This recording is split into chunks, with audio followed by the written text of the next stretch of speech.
વડોદરાના વિશ્વામિત્રી નદી પર પૂર નિયંત્રણ અને નિવારણ કમિટી દ્વારા સૂચવેલ કામગીરીના એક્શન પ્લાન અંતર્ગત પાલિકામાં કમિશનર રિપ્રેઝન્ટેશન રજૂ કર્યું હતું.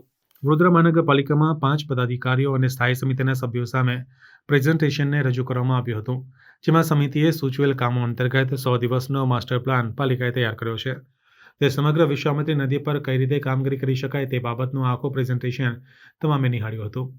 હવે 24 તારીખે સયાજીનગર ગૃહમાં મળનાર સામાન્ય સભામાં આને મંજૂરી અર્થે રજૂ કરવામાં આવશે. ત્યારબાદ કામગીરી શરૂ થશે.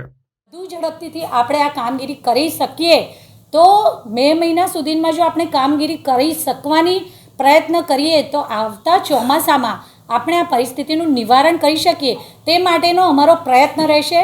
પરંતુ ગુજરાત સરકાર પણ આપણી સાથે ખભે ખભો મિલાવી અને આપણને આ કામગીરીમાં સાથ આપી રહી છે. તો સાથે સાથે આદરણીય મુખ્યમંત્રી શ્રી ભૂપેન્દ્રભાઈ પટેલજીએ પણ આપણને તે દિવસોમાં જ આના માટેના 1200 કરોડ રૂપિયાનું ખર્ચ કરી શકવા માટેની એમને આપણને પ્રયોજન પણ કરી આપ્યું છે.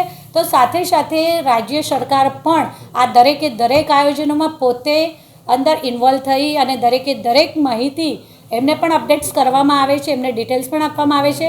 તો સાથે સાથે એમના માર્ગદર્શનનો લાભ પણ આપણા વડોદરા શહેરને મળી રહ્યો છે, જેથી કરી અને આગામી ચોમાસામાં આપણે આ પૂરના સંજોગોને નિવારી શકીએ.